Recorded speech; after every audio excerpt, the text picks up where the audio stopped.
Kita ini tergantung siapa yang kita tonton, siapa yang kita follow. Apabila kita suka membaca tentang Nabi kita Muhammad alaihi salatu wassalam, maka niscaya akan tumbuh di hati kita keinginan untuk mencontoh beliau alaihi salatu wassalam. Tapi karena absennya diri Nabi alaihi salatu wassalam di diri kita atau di diri kebanyakan umat Islam, sehingga mereka memerlukan toladan-toladan, idola-idola yang mungkin kebanyakan mengantarkan mereka kepada kefasikan, bukan kepada ketakwaan kepada Allah Azza wa Jalla.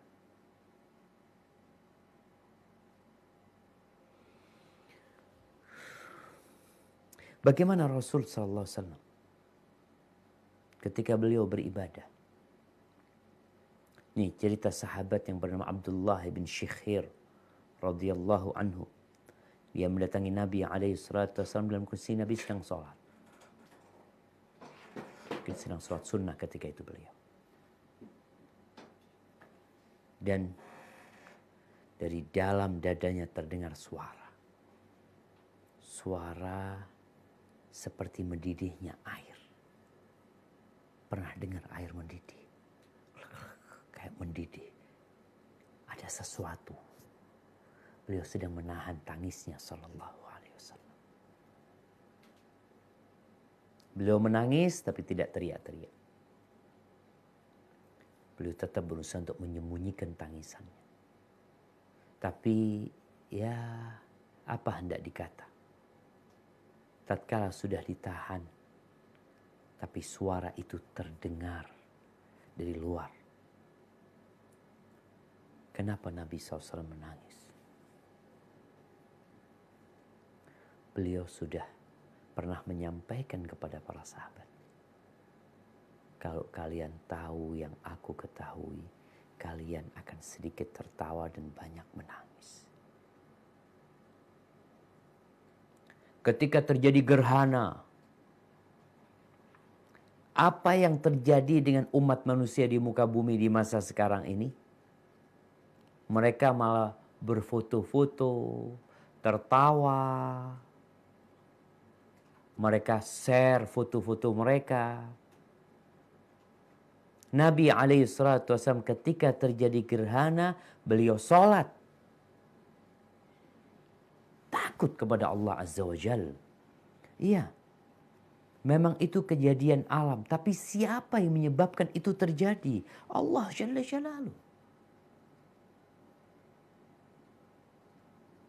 Dan Allah mengatakan, Qul afara'aitum in ja'alallahu alaikumul layla sarmadan ila yaumil qiyamah. Kalau Allah menjadikan malam buat kalian sepanjang tahun, sepanjang masa, selama-lamanya, siapa yang dapat mendatangkan siang hari?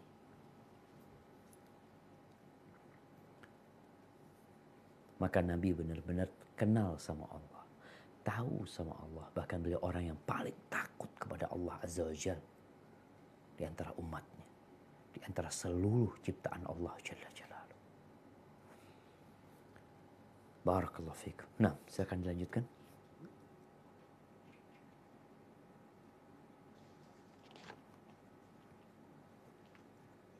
Bismillahirrahmanirrahim. Hadis nomor 451. Wa an Anas radhiyallahu anhu qala Rasulullah sallallahu alaihi wasallam li Ubay bin Ka'ab radhiyallahu anhu, innallaha amarni an aqra'a 'alaika lam yakunil ladzina kafaru. Qala wa sammani. Qala na'am. Fabaka Ubayyin, muttafaq alaih. Wa fi riwayati faja'ala Ubay yabki. Dari Anas radhiyallahu anhu, dia berkata bahwa Rasulullah shallallahu alaihi wasallam bersabda kepada Ubay bin Ka'ab radhiyallahu anhu, sesungguhnya Allah Azza wa Jalla memerintahkanku agar membacakan kepadamu ayat lam yakunil ladzina kafaru, orang-orang kafir tidak akan, Dia menyebut namaku. Tanya Ubay memastikan. Beliau menjawab, ya. Maka Ubay menangis. Muttafaq alaih. Di dalam riwayat lain disebutkan dengan lafaz faja'alla Ubay yabki. Maka Ubay pun menangis. Masya Allah jemaah. Ya, di dalam buku bahasa Arabnya, bab ini disebut bab fadlil buka min khasyatillah wa syauqan ilaih. Bab keutamaan menangis karena takut kepada Allah dan rindu kepadanya. Apa yang terjadi dengan Ubay bin Ka'ab adalah salah satu bentuk tangisan kegembiraan dan kerinduan kepada Allah Azza wa Jalla.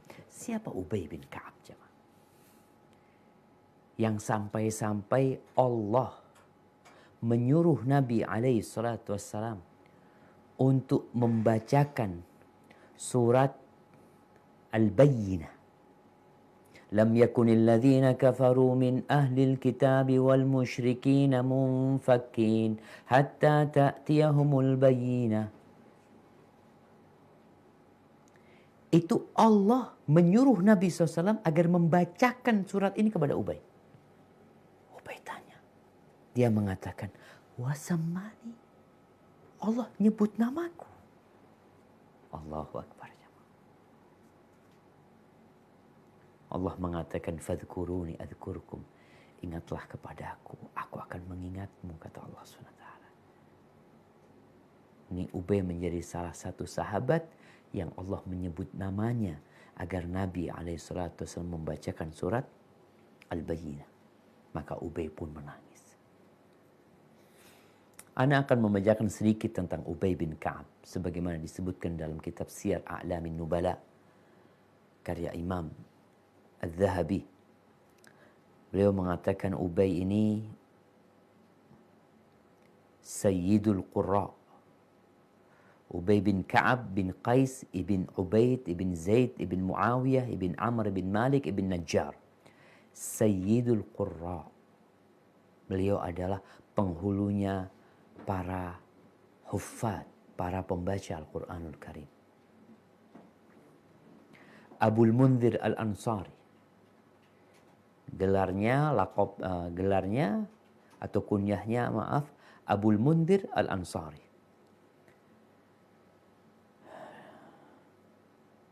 Dia hadir pada waktu Aqabah. Perjanjian antara orang-orang Ansor dengan Nabi SAW ketika di Mekah. Ubay sudah hadir di sana. Ikut berbaiat. Ubay juga hadir di Perang Badar. Ada dua keutamaan orang-orang yang mengikuti Baiatul Aqabah dan orang-orang yang hadir di Perang Badar.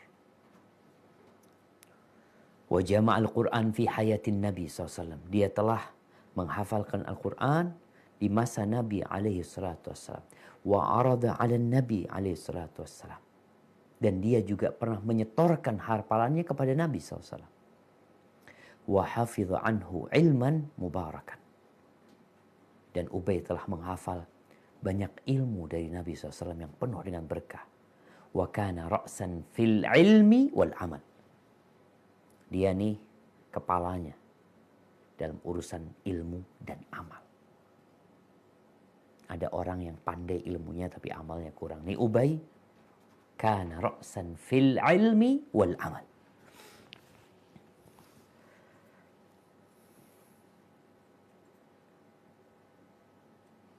Ketika Nabi SAW bertanya kepada Ubay. Nabi pernah bertanya kepada Ubay tentang ayat yang paling agung di dalam Al-Quranul Karim. Dikasih kuis nih Ubay. Ditanya, ayu ayatin fil Qur'ani a'zam? Ayat apa yang paling agung dalam Al-Quranul Karim? Maka Ubay mengatakan, Allahu la ilaha illa huwal hayyul qayyum. Lalu Nabi SAW memukul dadanya Ubay. Mengatakan, li'ilmikal ilm Abul Munzir. Selamat, ilmu datang kepadamu. Ini sebuah ucapan selamat dari Nabi SAW kepada Ubay.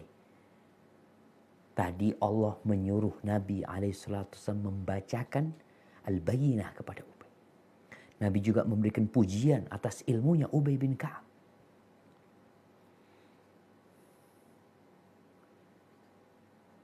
Ibnu Abbas mengatakan, qala Ubay li Umar bin Khattab.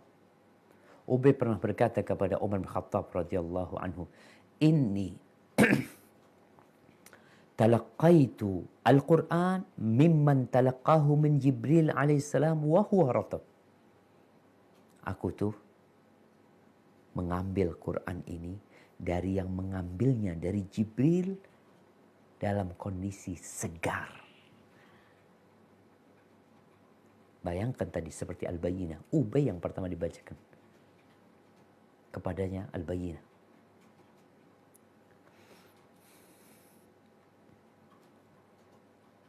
Di antara keutamaan Ubay bin Ka'ab,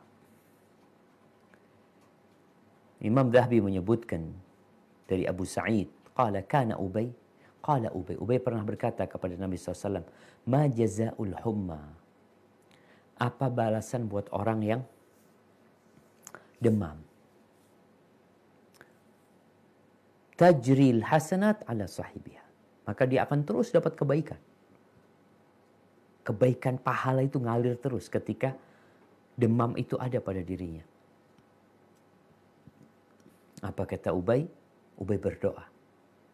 Allahumma inni as'aluka humman la tamna'uni khurujan fi sabili. Ya Allah, aku memohon kepadamu demam yang tidak menghalangiku untuk keluar di jalanmu, ya Allah. Kata Abu Sa'id, falam yumas Ubay qat illa bihumma. Ubay itu nggak pernah disentuh kecuali demam. Anget badannya Ubay terus, ya. Kata Imam Dhahabi, karena dia dalam kondisi panas, sehingga karakter Ubay ada perubahan sedikit. Itu kata Imam Dhahabi. Wa min thama yaqul Zir ibn Hubaysh yang mengatakan hal itu. Ini Imam Dhahabi menukil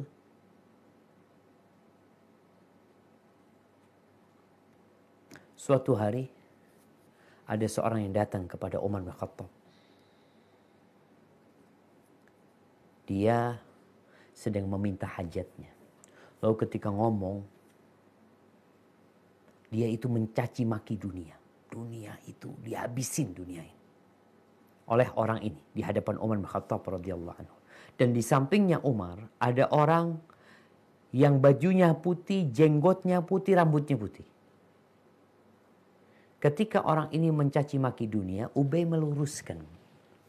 Ubay mengatakan, inna dunya fiha balaguna. Dunia ini adalah ya jembatan kita menuju akhirat. Wazaduna ilal akhirah. Bekal kita untuk ke akhirat ini di dunia.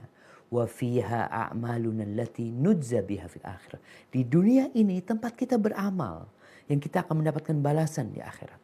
Lalu orang itu bertanya, man hadha ya Amirul Mu'minin? Siapa orang ini wahai Amirul Mu'minin? Apa kata Umar bin Khattab radhiyallahu anhu? Hadha sayyidul muslimin, Ubay bin Ka'ab. Ini penghulunya orang-orang Islam. Ubay bin Ka'ab radhiyallahu ta'ala anhu. Ahibati fillah. Yang terakhir berkaitan dengan Ubay bin Ka'ab ini. Ubay bin Ka'ab ini yang pernah datang kepada Nabi SAW. Lalu dia mengatakan, ya Rasulullah, inni ukthiru salata alaika. Wahai Rasulullah, aku tuh banyak salawat kepadamu. Berapa persen dari doaku yang isinya salawat buat engkau? Akhirnya Nabi SAW mengatakan kepada Ubay, terserah engkau. Ubay mengatakan seperempatnya.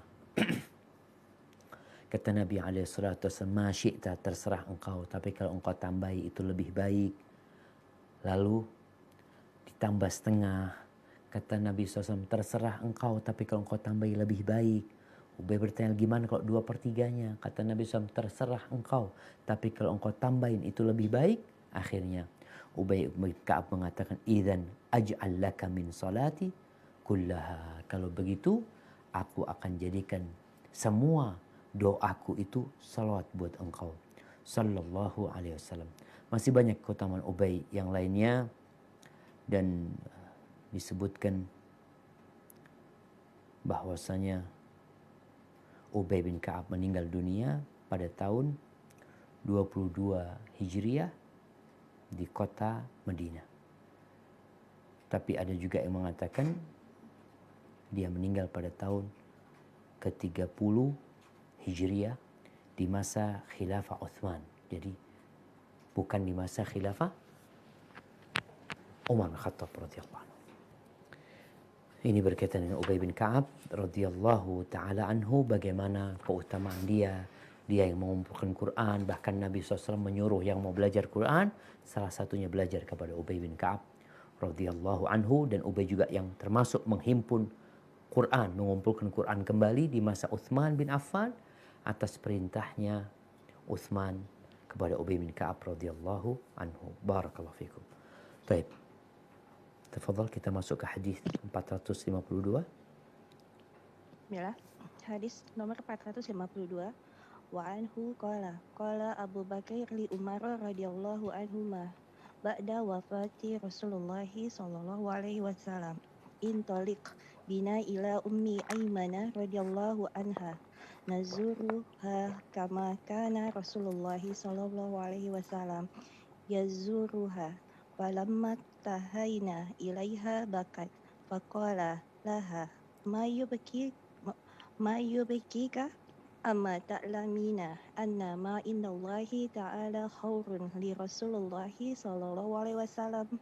Qala ma abaki alla akuna a'lamu anna ma innallahi khairun li Rasulillahi sallallahu alaihi wasallam, walakani abaki annal wahya qadim qata'a minas sama'i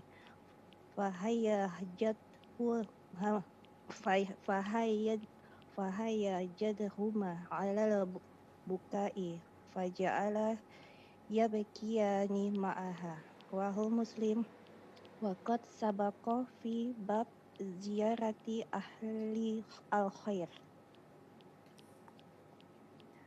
Dan darinya Anas radhiyallahu anhuma, ia bertutur bahwasannya Abu Bakar pernah mengatakan kepada Umar radhiyallahu anhu semeninggal Rasulullah sallallahu alaihi wasallam, marilah kita berkunjung ke tempat Ummu Aiman radhiyallahu anhuma sebagaimana Rasulullah sallallahu alaihi wasallam dahulu bisa mengunjunginya. Ketika keduanya sampai di tempatnya, Ummu Aiman menangis. Maka keduanya segera bertanya kepadanya, "Apa yang membuat engkau menangis? Bukankah engkau mengetahui bahwa apa yang ada di sisi Allah itu lebih baik bagi Rasulullah?"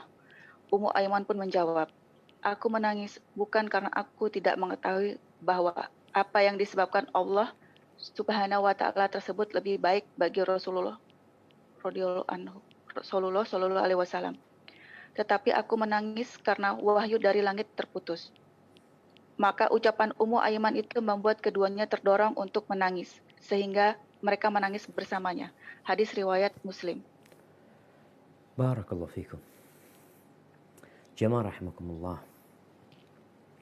Ummu Aiman ini adalah yang merawat Rasul sallallahu alaihi wasallam, yang disebutkan namanya Barakah radhiyallahu anha. Dia menikah dengan Zaid bin Harithah, punya anak namanya Usamah bin Zaid. Sebagaimana bapaknya kekasih Nabi SAW, bapaknya yakni Zaid bin Harithah adalah kekasih Nabi SAW. Nabi cinta sama Zaid, dan Nabi juga cinta kepada putranya Zaid yaitu Usamah. Dan sebelum dilarangnya pengangkatan anak, Zaid bin Harithah diangkat anak sama Nabi SAW, sampai akhirnya di kota Madinah ketika Nabi SAW diperintahkan oleh Allah menikahi istri Zaid yang telah diceraikan oleh Zaid, yaitu Zainab bintu Jahsh, dibatalkan pengangkatan anak tersebut. Ummu Aiman juga memiliki banyak keutamaan.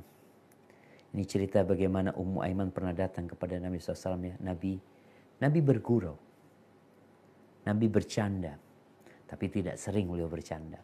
Ketika datang Ummu Aiman, dia berkata, ya Rasulullah, ihmilni. Ya Rasulullah, aku minta dikasih kendaraan gitu loh. Aku mau naik kendaraan.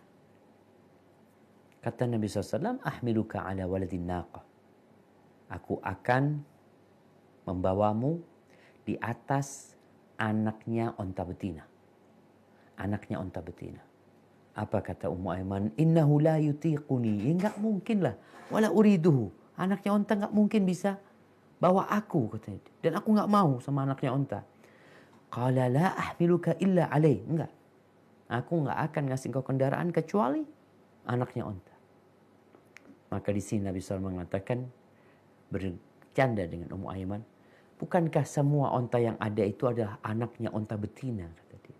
Artinya walaupun dia dewasa, tetap hitungannya anaknya onta. Hadza Ummu Aiman.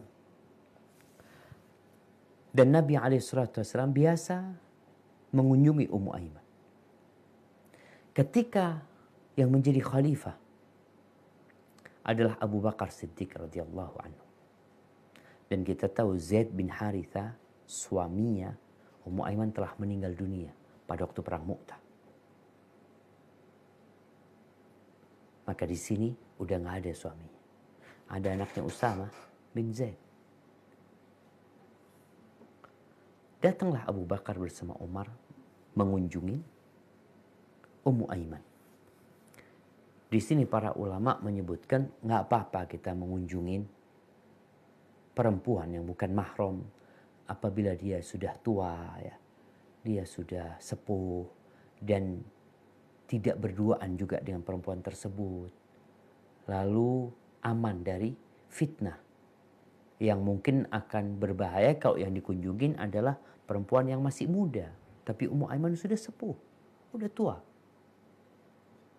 Bahkan kita tahu Ummu Aiman insya Allah umurnya lebih tua dari Nabi alaihi salatu wassalam. Kemudian ketika sampai ke sana, tahu-tahu Ummu Aiman nangis. Disinilah Abu Bakar dan Umar ingin menghibur. Subhanallah jemaah. Kita lihat khalifah datang ke rumahnya Ummu Aiman. Umar bin Khattab ini mungkin kalau sekarang Perdana Menterinya, tangan kanannya Abu Bakar Siddiq radhiyallahu anhu. Bagaimana tawaduknya mereka berdua datang mengunjungin, berziarah ke tempatnya Ummu Aiman. Ketika menangis, keduanya berusaha untuk menghibur. Katanya Abu Bakar dan Umar, "Ma yubki, kenapa engkau menangis? Ama ta'lamin, apa kau enggak tahu yang di sisi Allah itu lebih baik buat Nabi sallallahu alaihi wasallam?" Kata Umar, bukan itu yang membuat aku menangis. Aku tahu yang di sisi Allah itu lebih baik buat Nabi sallallahu alaihi wasallam. Tapi aku menangis karena wahyu itu telah terputus. Kalamullah yang biasa turun kepada Nabi SAW. Yang di situ ada petunjuk, pencerahan, bimbingan untuk umat manusia dalam menghadapi segala-galanya. Itu sudah terputus. Maka ucapan Ummu Aiman ini membuat Abu Bakar dan Umar ikut menangis. Ya bagaimana tidak bersedih? Nabi aja akan mengatakan, barang siapa yang terkena musibah, maka hendaklah dia mengingat musibah ditimpa aku mati. Karena itu a'zamul masaib. Musibah yang terbesar adalah meninggalnya Nabi SAW. Bukan meninggalnya Nabi. Artinya Rasul SAW meninggal dunia selesai, naam, tapi putusnya wahyu. Dampak dari meninggalnya Nabi SAW yang begitu mempengaruhi kehidupan umat manusia. Bagaimana munculnya kelompok orang-orang yang murtad setelah itu. Orang-orang yang tidak mau membayar zakat, munculnya orang-orang yang mengaku Nabi. Benar-benar musibah ditinggal mati oleh Nabi SAW. Maka inilah yang membuat Abu Bakar dan Umar akhirnya ikut menangis. Barakallahu fikum. Nah, silakan dilanjutkan. Hadis nomor 453.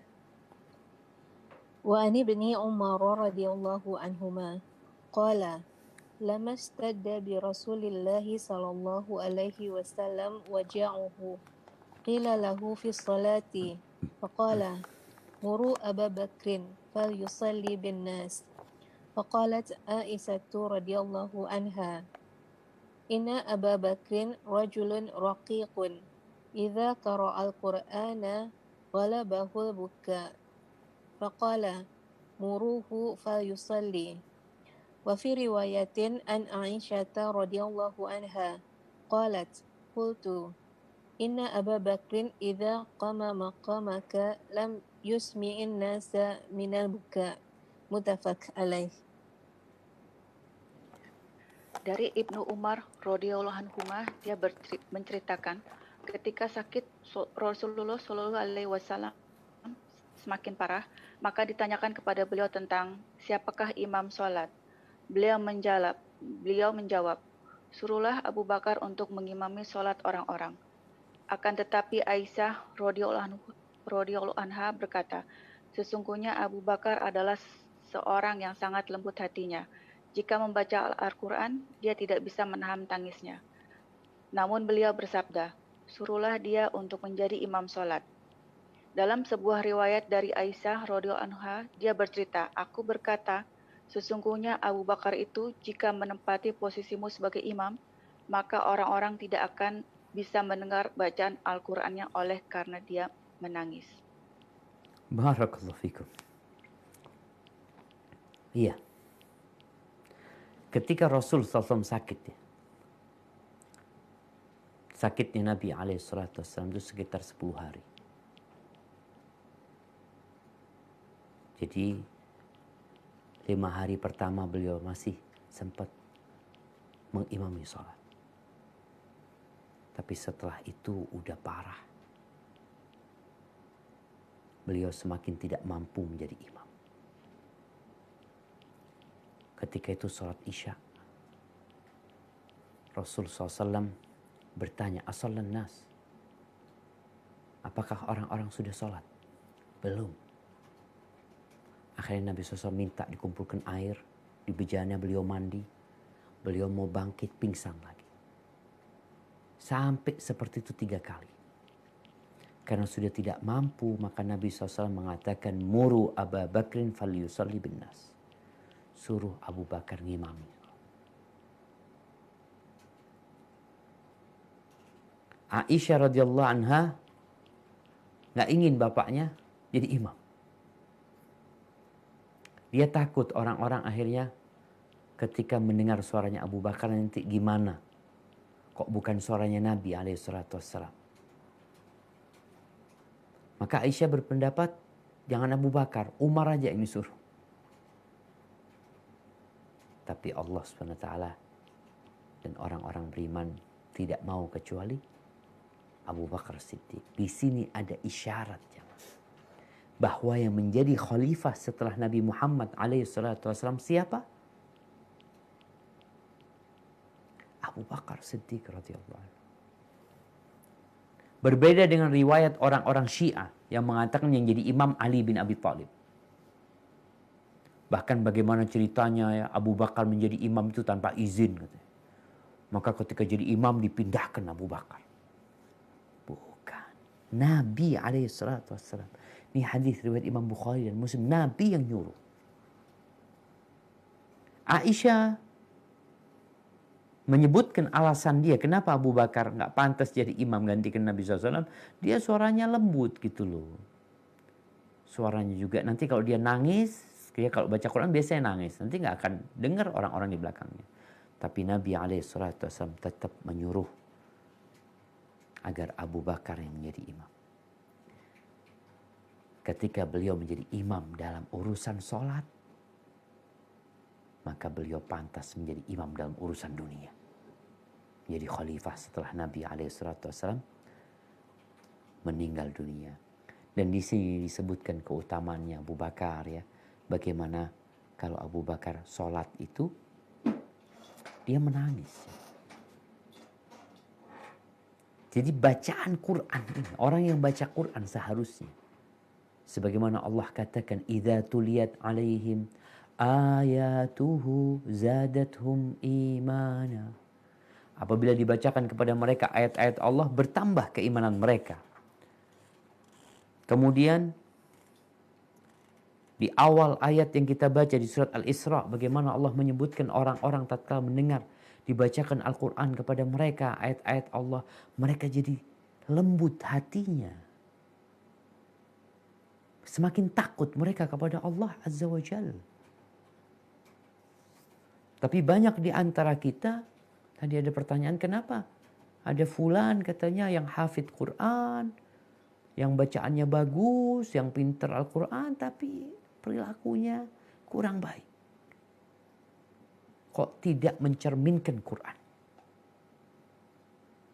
Karena banyak orang yang cuma menghafal huruf-hurufnya saja, tanpa mau menghayati makna, apalagi mengamalkannya dalam kehidupan ini. Sedangkan Abu Bakar Siddiq radhiyallahu anhu, kalau sholat dengan suaranya yang lembut, hati dia lembut, dan dia meneteskan air mata ketika membaca Al-Quranul Karim. Barakallahu fikum. Nah, kita lanjutkan.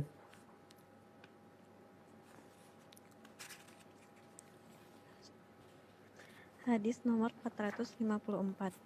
Wa an Ibrahim bin Abdirrahman bin Auf anna Abdirrahman bin Auf radhiyallahu anhu utiya bi ta'amin wa kana sha'iman faqala qutila Mus'ab bin Umair radhiyallahu anhu wa huwa khairum minni falam yujad lahu ma yukaffanu fi illa buradatun inaguttiya biha ra'suhu badaj rijlah wa inaguttiya biha rijlah bada ra'suhu summa busito lana minad dunya ma busito au qala utina minad dunya ma utina qad khashina ang takuna hasana tuna ujilaj lana summa ja'ala yabaki hatta tarokat to'am.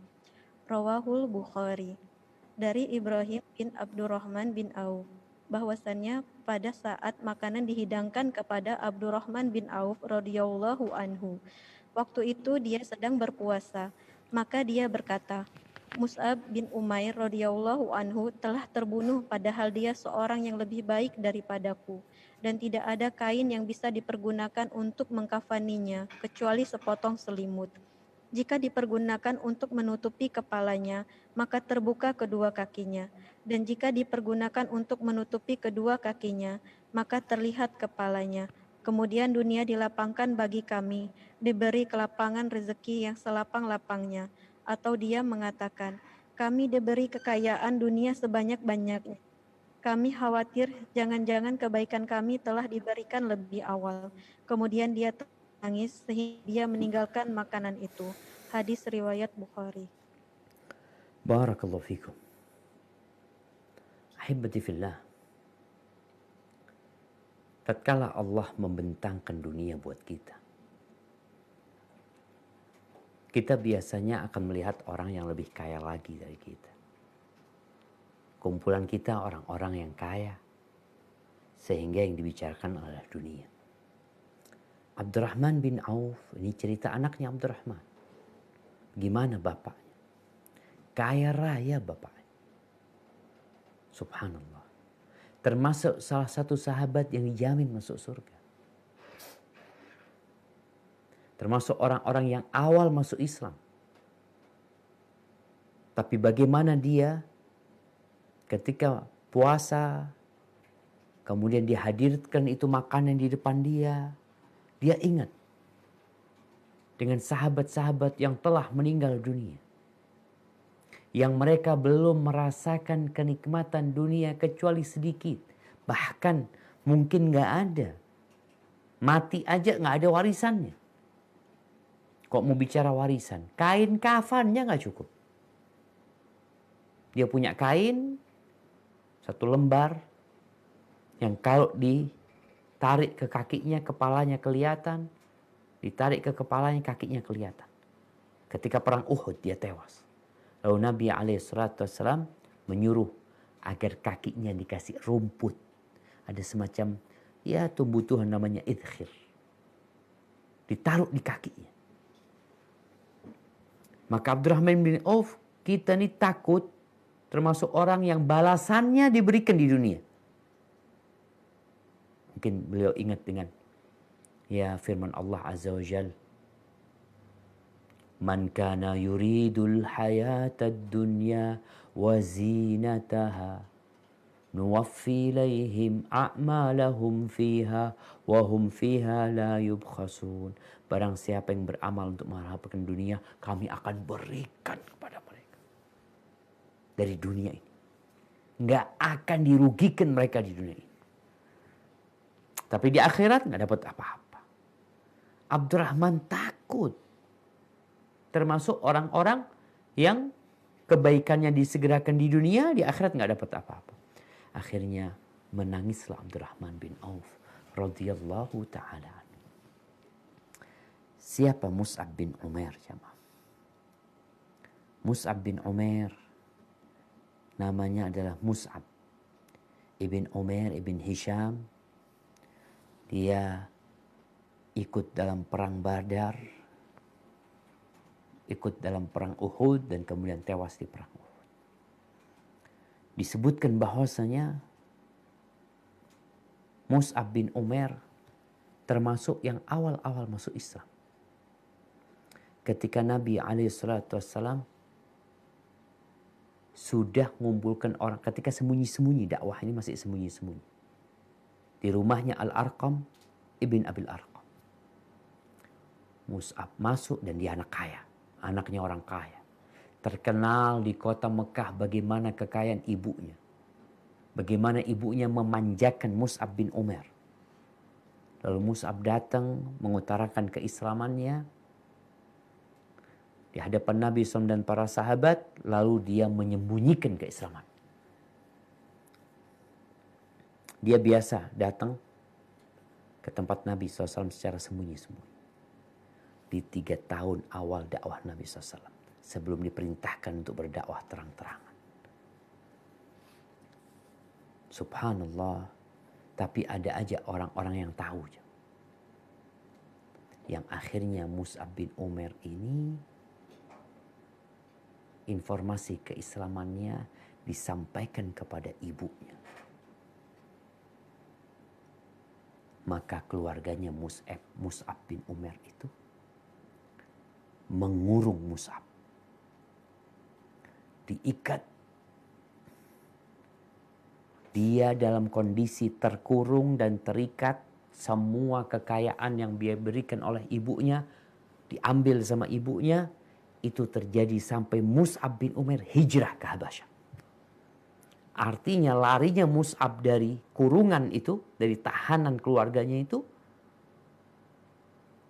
bukan lari dari rumahnya saja, tapi lari dari kota Mekah menuju ke Habasyah. Karena udah nggak nyaman disiksa oleh keluarganya. Ketika sampai ke Habasyah dapat berapa lama, ada berita orang-orang Mekah masuk Islam. Baliklah Mus'ab, termasuk yang balik. Ternyata beritanya hoax.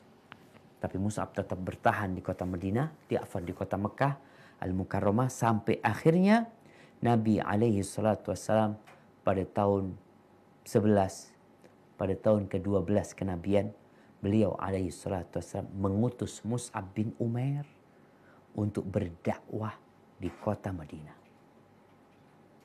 Dan Mus'ab ini termasuk yang banyak pahalanya karena tidak sedikit orang-orang yang masuk Islam lewat tangannya Mus'ab bin Umair. Di antaranya pemimpin-pemimpin orang-orang Ansar seperti Sa'ad bin Mu'ad. Yang ketika Sa'ad bin Mu'ad masuk Islam, satu kampung semuanya masuk Islam. Bayangin pahalanya Mus'ab bin Umair.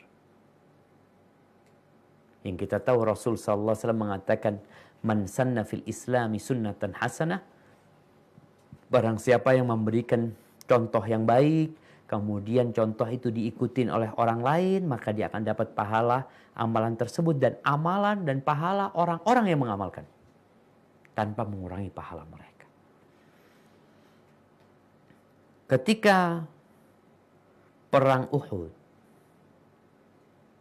Mus'ab bin Umair dikasih amanah sama Nabi SAW untuk memegang panji perangnya, benderanya orang-orang muhajirin. Dan di tengah-tengah peperangan yang awalnya menang, lalu setelah itu Allah memberikan kekalahan gara-gara ada 50 pemanah yang di Bukit Uhud, 35 darinya turun, lupa, atau mereka mengabaikan perintah Nabi SAW untuk tetap di bukit tersebut menang atau kalah. Maka akhirnya umat Islam diserang dari belakang sama Khalid bin Walid. Kemudian yang udah lari dari orang-orang musyrikin, mereka balik lagi menyerang dari depan. Sehingga umat Islam terjebak, mereka kabur. Di antara yang tetap di tempat itu, yang memegang panji umat Islam adalah Mus'ab bin Umair radhiyallahu anhu. Dan di sini disebutkan dalam Sahih Bukhari dari hadis Abi Wa'il. Abu Wa'il mengatakan, "Udna khabbaban." Kita pernah membesuk Khabbab bin Ard. Faqala hajarna ma'an Nabi SAW. Ini cerita Khabbab. Baru saja yang kita baca di kitab Riyadhus Shalihin. Ini hadis juga riwayat Imam Bukhari. Ini ceritanya Abdurrahman bin Auf. Artinya ceritanya Mus'ab bin Umair ini menjadi cerita yang viral pada waktu itu. Mungkin bahasa sekarang bahasa viral ya. Khabbab bin Ard, dia berkata, hajarna ma'an Nabi SAW. Nuridu wajhallah. Kita berharap pahala dari Allah SWT. Fawaqa'a ajruna ala Allah. Maka ya balasan kita ditanggung Allah Subhanahu wa taala. Faminna man madha lam ya'khud min ajrihi syai'an. Di antara kita ada yang meninggal dunia sebelum dapat balasannya di dunia. Upah dunia belum dapat dia. Allah Azza wa Jalla mengatakan, "Wa man yuhajir fi sabilillah yajid fil ardi muraghaman katsiran wasa'a." Barang siapa yang hijrah di jalan Allah, maka dia akan mendapati di bumi ini solusi-solusi maslahat-maslahat yang banyak dalam urusan ibadah, wasa'ah, dan keluasan rizki. Di antara kita, katanya Khabbab, ada yang meninggal dunia belum mendapatkan itu. Belum mendapatkan keluasan rizki. Minhum Mus'ab bin Umair. Kata Khabbab, di antara mereka adalah Mus'ab bin Umair radhiyallahu anhu. Dia tewas ketika perang Uhud dan meninggalkan tadi satu kain. Kita kalau tutup kepalanya, kakinya kelihatan. Kalau kita tutup kakinya, kepalanya kelihatan. Lalu Rasulullah Sallallahu Alaihi Wasallam memerintahkan kepada kita untuk menarik itu kain ke kepalanya dan kita jadikan di kakinya tadi rumput idkhir. Tumbuhan namanya idkhir. Wa minna man aina'at lahu thamratahu fahuwa yahdibuha. Tapi di antara kita ada yang sampai memetik buah-buah dari hijrah mereka. Seperti ceritanya Abdurrahman bin Auf, Khabbab bin Ard sendiri. Subhanallah jamaah. Allah Azza wa Jalla tentunya memberikan ganti yang lebih baik buat orang-orang yang hijrah dan tulus hijrahnya karena Allah SWT. Tapi di cerita Abdurrahman bin Auf, bagaimana dia menangis karena takut kepada Allah SWT. Dia tetap berhati-hati jangan sampai dunia ini menipu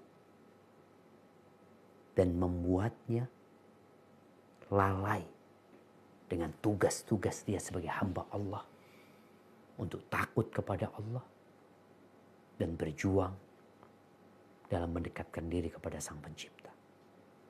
Karena apabila dunia sudah dibukakan, Nabi SAW mengatakan, ini cerita lain ketika melihat Mus'ab bin Umair ya, dengan pakaian yang usang, yang dari kulit ya, dengan kulitnya Mus'ab itu seperti ular mengelupas ya.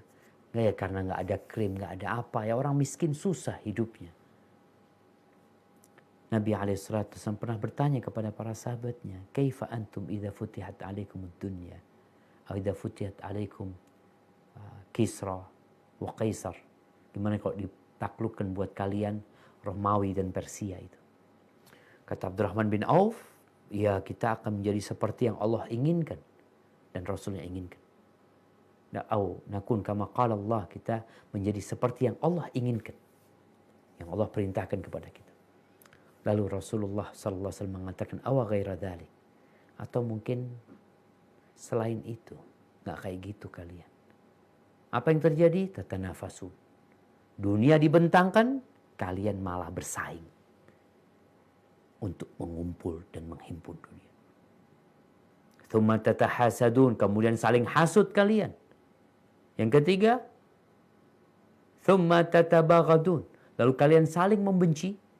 Dan yang keempat, atau yang ketiga ini, tsumma tatadabarun, kalian akan saling memberikan punggung kalian, nggak bertegur sapa, dan kalian akan saling bermusuhan. Itu yang ditakutkan oleh Abdurrahman bin Auf. Bagaimana akhirnya dia menangis karena takut termasuk orang-orang yang balasan kebaikannya diberikan lebih awal, yakni diberikan di dunia, dan takut di akhirat tidak memiliki bagian apa-apa. Hadza wallahu alam bisawab. Kita tinggal dua hadis lagi, silahkan dibaca. Bismillah.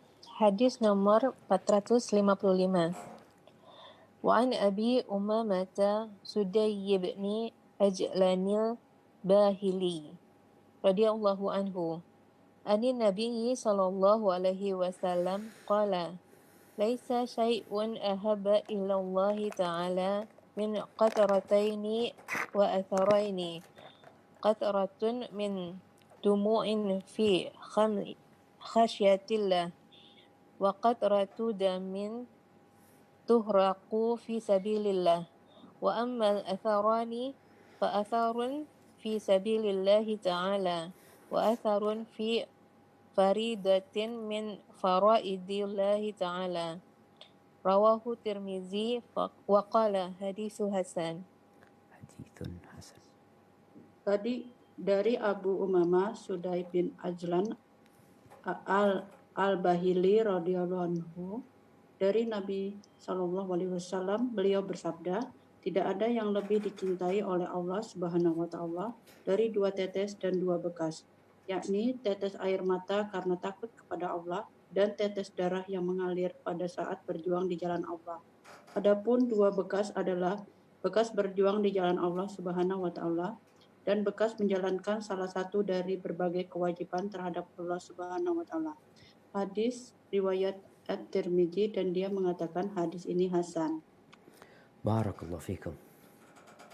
Jamaah rahimakumullah. Subhanallah ya. Bagaimana Nabi SAW menyandingkan tetesan air mata dengan tetesan darah fisabilillah. Ini menunjukkan tingginya makom orang yang menangis karena takut kepada Allah Subhanahu wa Ta'ala. Maka yang tidak bisa berjihad di jalan Allah, yang tidak bisa berjuang dan mati syahid di jalan Allah, maka engkau memiliki kesempatan untuk mendapatkan apa yang disebutkan dalam hadis ini. Ada dua tetesan yang Allah cintai.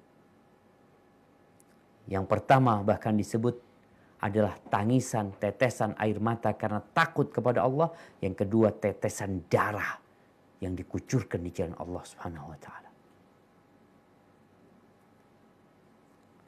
Ya tinggal kita mengevaluasi diri kita.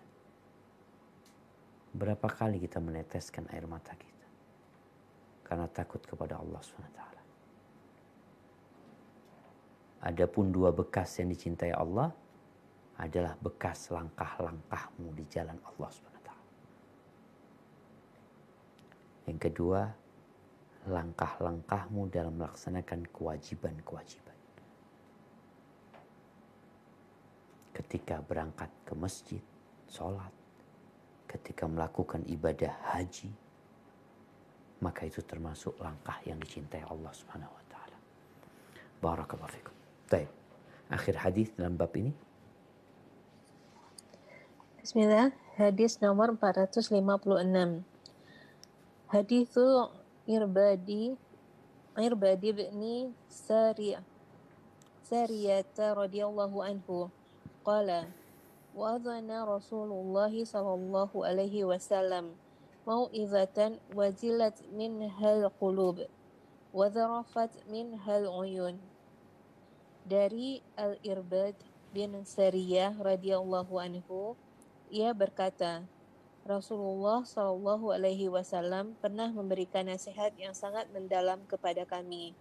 Yang nasihat itu dapat menggetarkan hati dan mencucurkan air mata. Barakallahu fikum. Nah, hadis ini sebenarnya sudah pernah dibahas dalam bab perintah untuk memelihara sunnah. Cuma ini berkaitan dengan bagaimana nasihat Nabi SAW kepada para sahabatnya yang membuat para sahabat itu hatinya bergetar, matanya menangis. Nih, kalau kita dengarkan pengajian, dengarkan nasihat, tausiah, yang membuat orang menangis sedangkan kita nggak bisa menangis. Kita bicara ini tentang keutamaan menangis. Menangis di depan orang nggak sama dengan menangis sendirian. Tapi dua-duanya sama menangis. Kalau karena takut kepada Allah SWT, maka tentunya akan mendapatkan balasan yang tinggi. Jadi kita sendirian nggak pernah menangis, kajian nggak pernah menangis. Yang ada tangisan karena kesedihan saja kebanyakan kita. Hadza wallahu a'lam bishawab. Itu yang bisa kita kaji bersama kali ini. Mungkin kita akan lanjutkan pada perjumpaan yang akan datang di bab yang baru. Atau kita akan sampaikan beberapa tentang tangisan para sahabat, para salafus soleh, bagaimana mereka menangis karena takut kepada Allah Jalla Jalaluh. Barakallahu fikum. Tafadhali ke sesi pertanyaan. Kalau Ustaz, untuk kajian pada hari ini, insya Allah sampai jam berapa Ustaz? 30 menit ke depan? Insya Allah 30 menit ke depan. Pertanyaan pertama, sudah ada pertanyaan. Pertama dari Muskat, ada titipan pertanyaan. Pertanyaan dari seorang ayah yang sedang bersedih sekaligus takut kepada azab Allah. Ayah ini pernah menikahkan putrinya dalam keadaan hamil di luar nikah. Mengenai sah atau tidak sahnya pernikahan yang pengantin perempuannya sudah hamil dan pernah mendengar kajian dari salah satu TV, akibatnya anak-anak yang dilahirkannya menjadi haram dan ayahnya anak tersebut tidak dapat menjadi wali anak-anak perempuannya. Sehingga sang ayah merasa bersalah karena tidak menunggu anaknya lahir sebelum menikahkan, yang berarti melanggar larangan Allah karena malu pada manusia. Lalu untuk amannya, ayah tersebut mempunyai rencana menikahkan ulang si anak tersebut, walaupun anaknya sudah punya beberapa anak perempuan dan juga ada anak laki-laki yang sudah besar. Sebab kalau tidak dilaksanakan, ayah tersebut akan terus mengalami tekanan batin. Apakah rencana ayah tersebut ada dasarnya atau tidak, Ustaz? Mohon penjelasannya. Barakallahu fikum. Naam jamaah. Ini babnya bab tentang hukum menikahi wanita yang hamil karena perzinaan. Apakah pernikahannya sah atau tidak? Memang ada khilaf di antara para ulama. Kalau mereka sudah bertobat, keduanya sudah bertobat, maka insya Allah pernikahannya sah. Kalau keduanya belum bertobat, inilah yang dipandang oleh sebagian ulama tidak sah karena dalam kondisi mereka sama-sama berzina, ya, yang kadangkala hanya sekedar untuk mendapatkan legalitas saja, tapi mereka tidak bertobat kepada Allah SWT. Apalagi ada orang-orang yang berpandangan dengan menikah dosanya gugur. Enggak. Dosa itu gugur insya Allah apabila bertobat kepada Allah SWT. Maka kalau ingin diulangi pernikahannya nggak ada masalah sebenarnya. ada dasarnya karena berpandangan nikah itu tidak sah. Tapi bagaimana dengan anak-anak yang lahir dalam masa pernikahan itu? Nah, ini babnya nanti bab nikah syubhat. Nikah yang dalam pandangannya boleh gitu loh karena keterbatasan ilmu. Jadi ketika umpamanya melihat tidak sah umpamanya, ya tinggal dinikahkan ulang agar menjadi sah pernikahan tersebut, dan anak-anak itu jadi anak-anak mereka, anak-anak yang dilahirkan setelah pernikahan, bukan anak zinanya. Jadi insya Allah seperti itu. Yang perlu ditekankan oleh orang tuanya adalah bagaimana itu anak bertobat kepada Allah Subhanahu wa Ta'ala. Jadi tidak meremehkan perbuatan mereka. Tinggal berkaitan dengan anak yang di luar pernikahan itu, apakah bisa dinasabkan kepada orang tuanya? Pendapat jumhur ulama tidak bisa dia dinasabkan kepada ibunya. Hanya saja sebagian ulama berpendapat kalau sang ayah mengakui itu anaknya dan dia yakin itu anaknya, di sini sebagian kecil ulama mengatakan dia boleh mengakui anak itu sebagai anaknya, yakni bapak biologisnya mengakui dia sebagai anaknya. Tapi pendapat ini mungkin dilemahkan oleh kebanyakan ulama. Hadza wallahu a'lam bissawab. Nah. Barakallahu fiik Ustaz penjelasannya. Pertanyaan selanjutnya Lubuk Linggau, tafadhol untuk langsung bertanya. Assalamualaikum warahmatullahi wabarakatuh. Waalaikumsalam warahmatullahi wabarakatuh. Ustadz, saya mau nanya untuk yang hadis nomor 454 tadi yang kan ada kata-kata kami khawatir jangan-jangan kebaikan kami telah diberikan lebih awal sehingga kita tidak mendapatkan lagi, mungkin berkurang atau tidak mendapatkan lagi kebaikan itu di akhirat. Jadi ingin saya tanyakan bagaimana gitu cara kita memperbaiki niat kita dalam beramal agar kita tidak bisa mendapatkan akhirat namun dunia juga kita dapat kayak gitu. Karena kan sering yang mungkin dalam diri saya pribadi, misalnya dalam beramal itu, misalnya kita sedekah, kita berharap semoga Allah melipat gandakan rezeki kita di dunia kayak gitu. Nah, sampai melupakan akhiratnya kayak gitu. Mungkin segitu aja. Terima kasih. Wassalamualaikum warahmatullahi wabarakatuh. Nah, jamaah. Ya, ini pertanyaan yang penting ya. Karena memang tidak sedikit amalan-amalan itu yang memiliki balasan di dunia. Bahkan Allah atau Nabi SAW dalam hadisnya memotivasi kita untuk itu. Akan dilipat gandakan ya. Dikasih contoh seperti benih gandum itu ya, yang nanti menjadi 700 kali lipat dari apa yang dia berikan.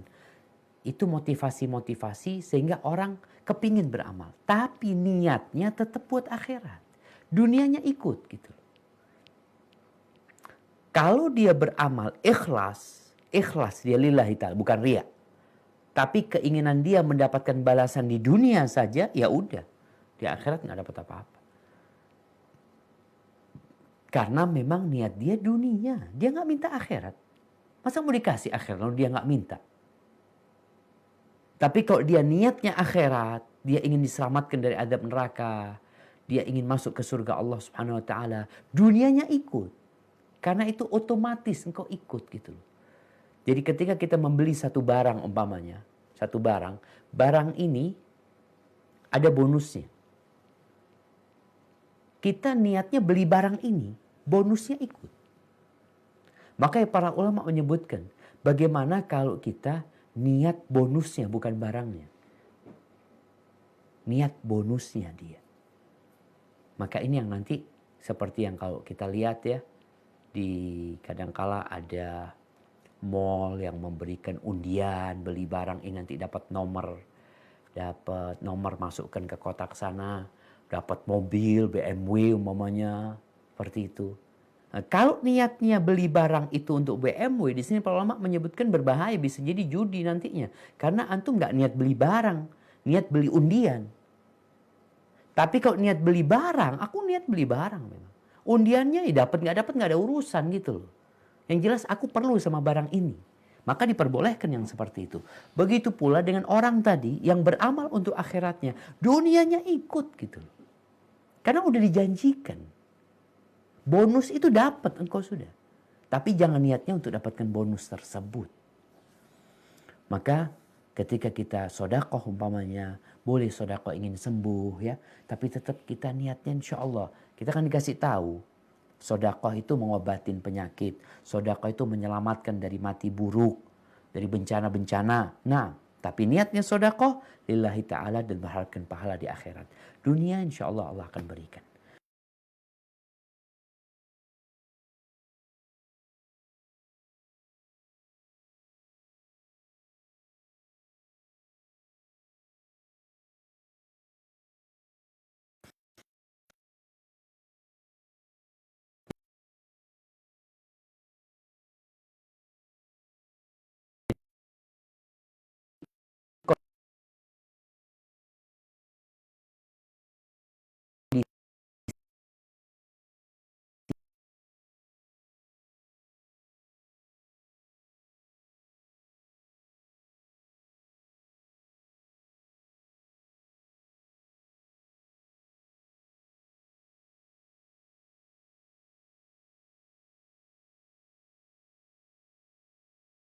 Yang balasannya disegerakan di dunia karena kita minta balasan hanya di dunia saja.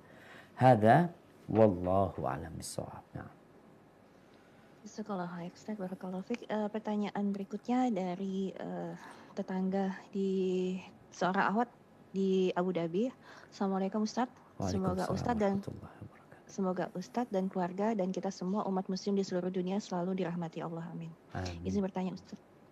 Bagaimana sikap kita ketika ada keluarga besan mertua anak kami memberitahu kami bahwa mereka mau membuat buku surah Yasin untuk acara tahlilan 40 hari wafatnya anak kami. Sebelumnya kami sudah menyampaikan permohonan maaf tidak bisa hadir karena sudah tidak bisa mengerjakan secara acara tahlilan bersama dan sedang berusaha mengerjakan sunnah Rasulullah SAW. Apakah sikap kami ini cukup dan betul Ustaz? Jazakallah. Barakallahu fikum. Naam jamaah. Kita ini perlu memberikan informasi kepada mereka tentang gantinya. Gantinya apa sih? Artinya Rasul SAW memang tidak mengerjakan tahlilan. Tidak buat putrinya, tidak buat istrinya. Beliau tidak pernah melakukan itu. Tidak pula buat cucunya. Buat putranya juga enggak. Terus apa yang bisa dilakukan? Kita minta maaf sama keluarga, naam. Oke lah, sekarang kalau kita memang ingin mamanya anak kita itu dapat pahala, sodakoh umpamanya. Ya sudah, kita bisa beli Al-Quranul Karim. Hadiahkan di masjid, wakafkan di masjid. Kalau niatnya memang untuk sodakoh tadi. Jadi ada yang sesuai dengan agama, sesuai dengan sunnah Nabi SAW. Dan diperbolehkan hal itu. Maka insya Allah yang dilakukan sudah benar, cuma tadi berusaha untuk memberikan masukan sebagai gantinya. Seperti apa sih yang dikerjakan sama Nabi SAW? Karena kita tahu nggak ada yang lebih ngerti tentang urusan agama daripada Nabi SAW. Beliau itu telah menjelaskan kepada kita semua yang diperlukan oleh umat ini. Sehingga dengan cara seperti itu semoga keluarga mau menerima, tapi kalau enggak ya tugas kita hanya menyampaikan dengan cara yang baik. Hadza wallahu a'lam bishawab. Kalau Fik Ustaz, pertanyaan selanjutnya Lubuk Linggau. Kalau masih ada pertanyaan, tafadholi untuk meng-unmute.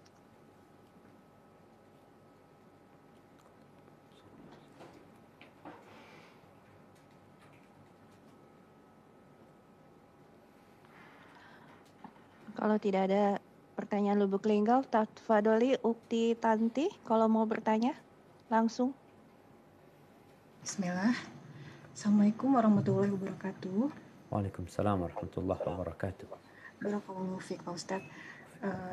Apakah ada orang yang tidak memiliki dosa besar misalnya karena orang tersebut polos, lalu jika dibandingkan dengan orang yang dosa terus tapi tobatnya membuat yang bersangkutan berubah menjadi lebih baik karena takut akan dosanya, apakah kesedihan yang merasa takut tersebut akan menghapuskan dosa-dosanya dan karena memang selalu merasa dibayangi akan dosanya? Dan apakah kita bisa tahu bahwa Allah itu membersihkannya itu di dunia atau akan dibalaskan nanti? Apakah mungkin untuk dibalaskan dengan diberi kesempatan beramal untuk menutupi dosanya. Jadi lebih baik yang polos, tidak tidak tahu apa-apa, atau yang dia punya dosa tapi dia mau berusaha bertobat. Seperti itu, Ustaz. Nah, barakallahu fik. Kalau bicara dosa, semuanya punya dosa. Hanya dosanya bertingkat-tingkat. Kalau dosa kecil, insya Allah semuanya. Kullu bani Adam khata'. Semua anak Adam itu melakukan kesalahan. Wa khairul khata'in at-tawwabun. Dan sebaik-baiknya orang yang berbuat dosa adalah yang bertobat kepada Allah SWT. Dan di antara hikmah dosa ini membuat orang itu tidak jadi sombong. Tidak jadi ujub sama diri. Itu di antara hikmah dosa. Sampai-sampai Nabi SAW mengatakan, laulam tudhnibu, kalau kalian nggak berbuat dosa, la dhahaballahu bikum, wa la ja'a biqaumin akharin. Allah akan mengusir kalian dan Allah akan datangkan generasi yang lainnya, yudhnibu, yang mereka melakukan dosa, fayastaghfiruna Allah fayaghfir lahum. Lalu mereka memohon ampun kepada Allah dan Allah mengampuni mereka. Kalau dikatakan mana yang lebih utama sekarang? Orang yang tidak berbuat dosa besar dengan orang yang berbuat dosa besar lalu dia bertobat kepada Allah Subhanahu wa taala. Ahibati fillah. Nanti akan ditimbang amalan tersebut. Dan kita tahu tobat itu menghapuskan dosa-dosa yang lalu. Dan para ulama mengatakan, rubba ta'atin, ada banyak ketaatan yang mengantarkan pelakunya ke neraka. Dan tidak sedikit kemaksiatan yang mengantarkan pelakunya ke surga. Kok bisa itu terjadi?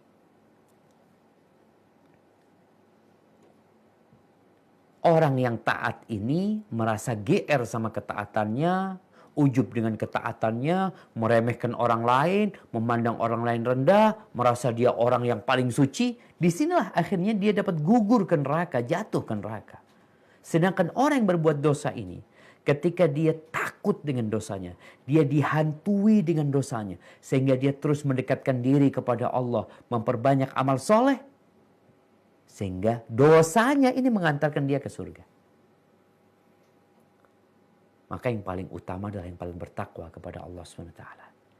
Dan orang yang terlambat jamaah, tobatnya, artinya kalau dipikirkan ini fulan ustaz, ya umpamanya dari muda taat sama Allah SWT, ya ada keutamaan tersendiri. Kita tahu pemuda yang tumbuh besar taat kepada Allah beda dengan pemuda yang tumbuh dalam kemaksiatan, kemudian setelah itu dia baru tobat. Maka berbeda tentu balasannya, ada keistimewaan tersendiri. Tapi bukan berarti engkau yang terlambat umpamanya gak bisa mengejar orang-orang yang lebih dahulu beramal. Berlomba-lombalah. Allah mengatakan wasabiquna sabiqun. Itu orang-orang yang berlomba-lomba mereka untuk mencapai keridhaan Allah SWT. Umar bin Khattab radhiyallahu anhu dibandingkan dengan Abdurrahman bin Auf, dibandingkan dengan Ali bin Abi Thalib, dibandingkan Zaid bin Harithah, yang mereka masuk Islamnya itu lebih dahulu daripada Umar bin Khattab radhiyallahu anhu. Abdullah bin Mas'ud, tapi kita tahu keutamaan Umar bin Khattab yang terlambat masuk Islamnya. Bagaimana dia menjadi orang kedua setelah Abu Bakar Siddiq radhiyallahu anhu, yang Nabi alaihi salatu wassalam seringkali menyebutkan, aku bersama Abu Bakar dan Umar, aku bersama Abu Bakar dan Umar. Maka jangan berkecil hati, berlomba-lombalah. Allah mengatakan wa fi dzalika falyatanafasil mutanafisun, dalam surga Allah azza wajalla dan keridhaannya adalah orang-orang kalau mau bersaing, di sanalah engkau bersaing. Hada wallahu a'lam bissawab. Nah. Jazakallah khair, barakallahu fiik Ustaz. Tafadholi dari jamaah Zoom ada Ummu Zahra yang ingin langsung bertanya, untuk langsung bertanya. Ummu Zahra ya, insyaallah. Baik, terima kasih. Assalamualaikum Ustaz. Waalaikumsalam warahmatullahi wabarakatuh. Afwan Afwan Ustadz, saya mohon nasihatnya.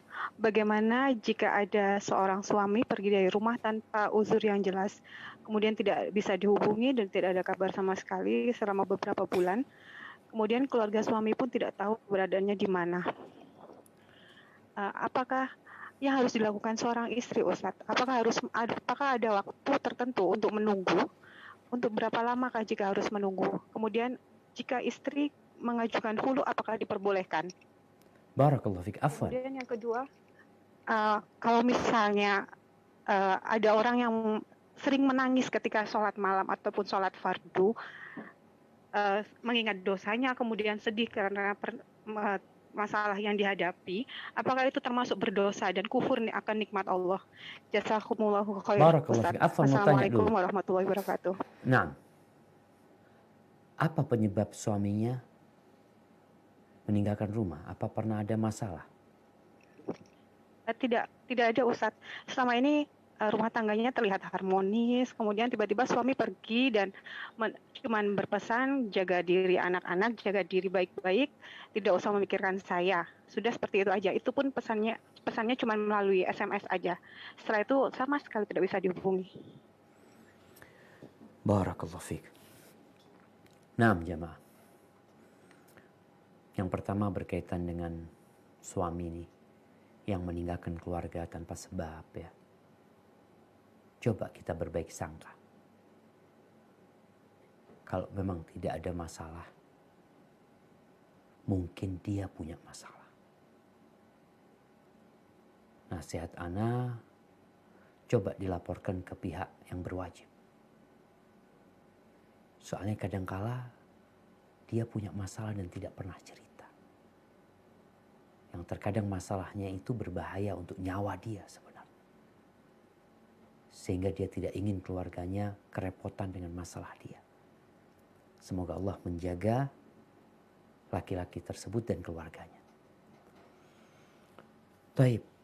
Kemudian setelah itu dilaporkan ke pihak yang berwajib. Ya, kalau memang keluarganya juga nggak tahu kemana dia pergi. Sampaikan, mungkin dimasukkan ke daftar orang hilang nantinya. Dengan harapan dia ditemukan nantinya. Apakah istri boleh gugat cerai?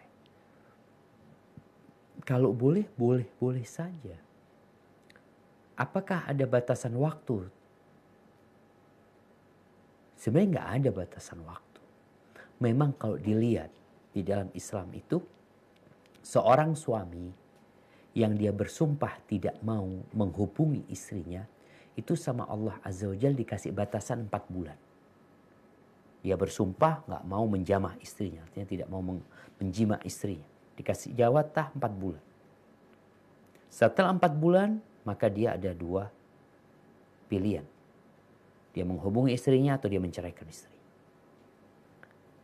Kemudian istri ketika dia nggak tahu suaminya kemana, kemudian dia mau gugat cerai, silahkan diajukan khulu. Makanya nanti dari pihak pengadilan akan dilihat sebabnya. Maka akan diputuskan oleh pengadilan nantinya.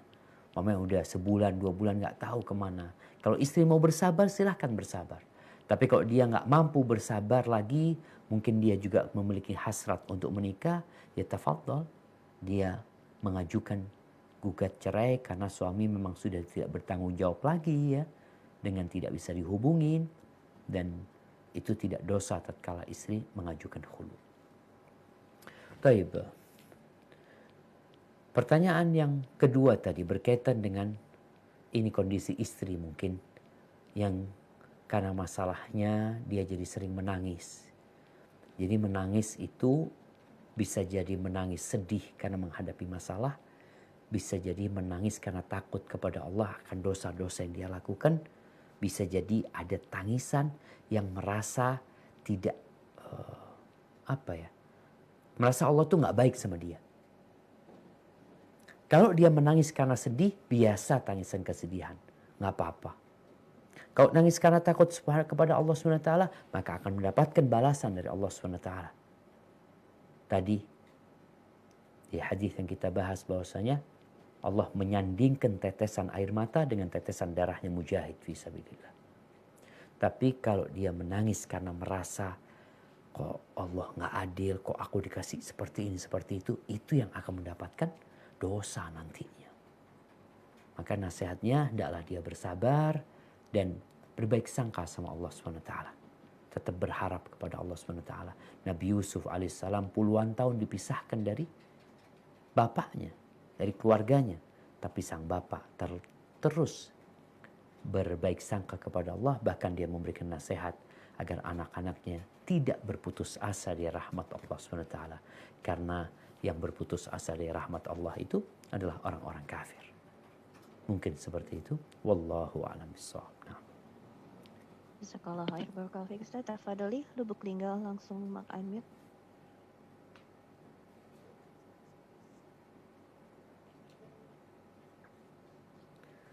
Assalamualaikum warahmatullahi wabarakatuh. Waalaikumsalam warahmatullahi wabarakatuh. Nah, Izin bertanya Ustadz, ini mengenai tentang nazar. Mohon pencerahannya, ini bagaimana hukumnya, apakah diperbolehkan, dan kemudian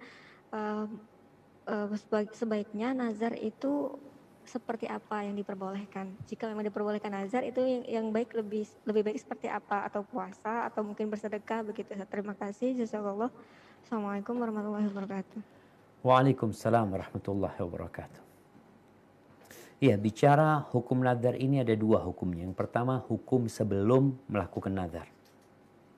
Hukum sebelum melakukan nazar itu pendapat yang lebih kuat, ya tidak dianjurkan. Makruh nazar itu. Orang nazar itu tidak dianjurkan. Bahkan ada riwayat mengatakan innama yustakhraju minal bakhil. Nazar itu dikeluarkan dari orang yang bakhil, orang yang kikir, orang yang pelit. Nazar ini kan dia mengatakan, ya aku akan berpuasa kalau Allah kasih ini. Aku akan sedekah, aku akan berangkat umroh kalau anakku diterima kuliah di kampus ini umpamanya. Kalau nggak diterima, nggak jadi dia berangkat umroh. Nggak diterima, nggak jadi dia puasa. Tapi kalau dia sudah nazar ketaatan, tadi seperti dia nazar mau berangkat umroh, maka hukum yang kedua, hukum setelah bernazar, apabila itu ketaatan, wajib dia memenuhinya. Wajib. Maka lebih baik nggak usah nazar. Tapi kalau udah terkadung nazar, ya dipenuhi nazarnya apabila itu ketaatan kepada Allah SWT. Jadikan amalan kita ini malah perantara untuk dikabulkannya doa. Banyak sedekah, berangkat umroh, puasa. Karena kita tahu doanya orang yang puasa mustajab, ya Allah.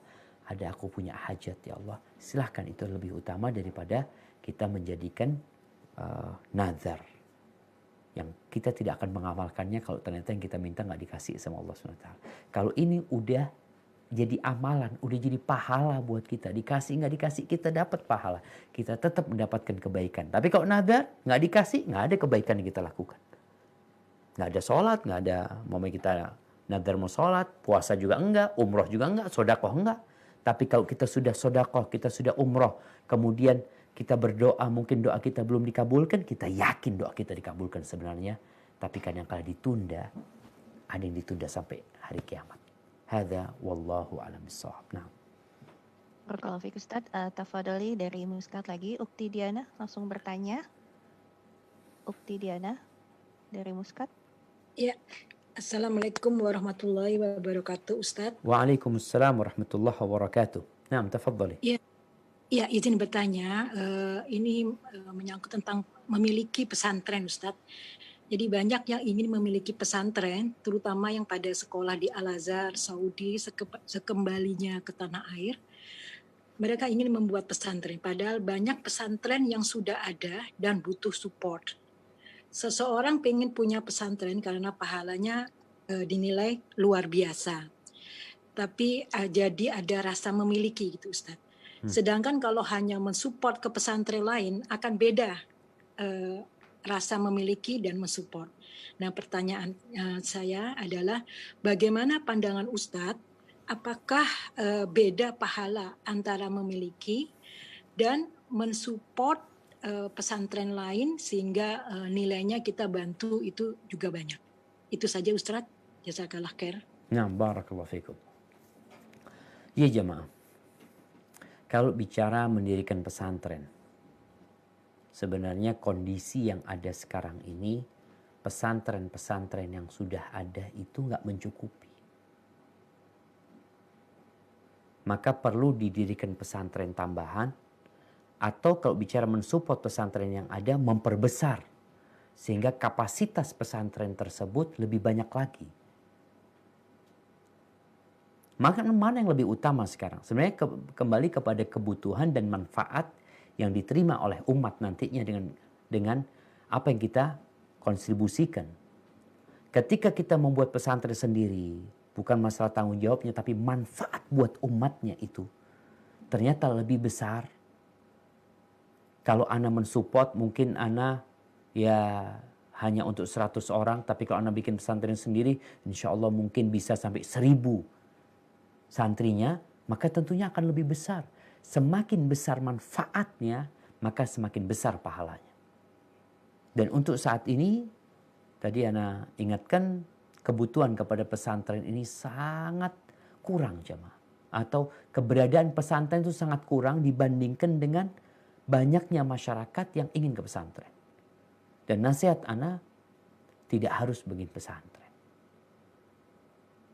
Harapan Ana ada yang bikin sekolah-sekolah full day. Karena banyak orang tua yang masih awam, yang berat memasukkan anaknya ke pesantren. Tapi kalau membuat sekolah full day khusus perempuan, khusus laki-laki, Ana rasa itu juga akan memberikan solusi. Kalau pesantren sudah banyak di kota itu umpamanya, Ana menggarap sesuatu yang baru, yang juga kembali kepada manfaatnya buat umat nanti. Karena Anda ngelihat orang-orang Katolik, mereka punya sekolah-sekolah full day, hanya untuk laki-laki, ada yang khusus perempuan, tapi nggak pesantren. Ada yang pesantren, tapi ada yang tidak pesantren. Dan Anda rasa itu menjadi solusi buat orang tua yang tidak ingin anaknya masuk pesantren, tapi juga tidak ingin anaknya sekolah bercampur laki sama perempuan, akhirnya anaknya jadi korban ya pergaulan bebas nantinya. Hadza wallahu a'lam bissawab. Nah. Jazakallah khair, Ustaz. Untuk Ummu Yuni, kalau ingin bertanya langsung, tafadholi, Ana persilahkan. Ummu Yuni. Ana bacakan, Ustaz ya. Assalamualaikum warahmatullahi wabarakatuh. Ahwan Ustaz, Ana bertanya. Alhamdulillah, Ana seorang mu'alaf dan sudah berkeluarga, dan Ana mempunyai seorang adik laki-laki yang sudah balik, tapi adik Ana masih beragama Nasrani dan tinggal serumah dengan Ana. Yang ingin Ana tanyakan, apakah haram hukumnya atau Ana berdosa jika adik melihat Ana tidak memakai jilbab dan niqab? Ana Ustaz. Jazakallahu khair, Ustaz. Demikian pertanyaannya. Barakallahu fiik. Insya Allah nggak ada masalah ketika dia memang kakak saudara kandung ya, sebagaimana dia sama orang tuanya. Namun tetap tugas seorang kakak adalah mendakwain adiknya. Bagaimana dia mengajak adiknya untuk bertakwa kepada Allah SWT, untuk masuk Islam. Sehingga kalau ditakutkan ya adiknya yang mungkin ketakwaannya lemah ya. Karena ada orang-orang yang na'udzubillah ya, di Indonesia ini kita ngelihat kejadian-kejadian ayah sendiri kadangkala menggauli putrinya sendiri, na'udzubillah. Ada yang anak tirinya yang merupakan mahram dia. Maka itu juga harus jadi pertimbangan ketika berkaitan dengan syahwat nantinya. Hadza wallahu a'lam bissawab. Nah. Jazakallah khair, Ustaz. Masa injury time, Ana coba kumpulkan beberapa pertanyaan yang mirip-mirip dari Ukti Arfiela, juga dari Ukti Desi, dan juga dari beberapa jamaah lain. Ini mengenai ketika sholat, sedang sholat dan sedang bertobat kepada Allah, apakah batal Ustadz menangis meminta ampun kepada Allah? Dan juga apakah di dalam sholat itu ketika menangis tetapi bukan karena rasa takut yang dirasakan, tapi karena rasa bersyukur atas nikmat Allah, ini juga termasuk menjadi keutamaan mengingat Allah juga Ustadz. Lalu ya itu Ustadz, atau apakah boleh Ustadz, maaf, sholat juga sambil meneteskan ingus sampai keluar di dalam mukena sajadah, bagaimana hukumnya ini Ustadz? Nah, barakallahu fiik. Ya, ini di pertanyaan terakhir, tapi banyak pertanyaan. Barakallahu fiik. Nah, jemaah, berkaitan dengan menangis ketika sholat nggak apa-apa. Tapi tadi tidak sambil teriak-teriak. Abu Bakar menangis, Nabi SAW menangis, ditahan nangisnya. Dan itu tidak membatalkan sholat. Tidak membatalkan sholat. Air mata yang menetes juga.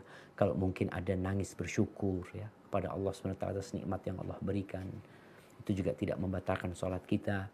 Keluarnya ingus juga tidak membatalkan sholat kita sebenarnya. Air liur juga tidak membatalkan sholat kita. Kita tahu mana yang najis dan mana yang bukan najis. Jadi ingus nggak masalah ketika dia bersihkan. Dan itu tidak membatalkan sholat. Intinya bagaimana kita mulai saat ini berusaha untuk mengenal Allah lebih dalam lagi. Karena ilmulah yang membuat kita akhirnya menangis nantinya. Sebagaimana kata Nabi SAW. Kalau kalian tahu apa yang akan aku ketahui, niscaya kalian akan sedikit tertawa dan banyak menangis. Barakallahu fiik, itu yang bisa Anda sampaikan. Kurang lebihnya mohon maaf. Subhanakallahumma wa bihamdika asyhadu an la ilaha illa anta astaghfiruka wa atubu ilaik. Wassalamualaikum warahmatullahi wabarakatuh.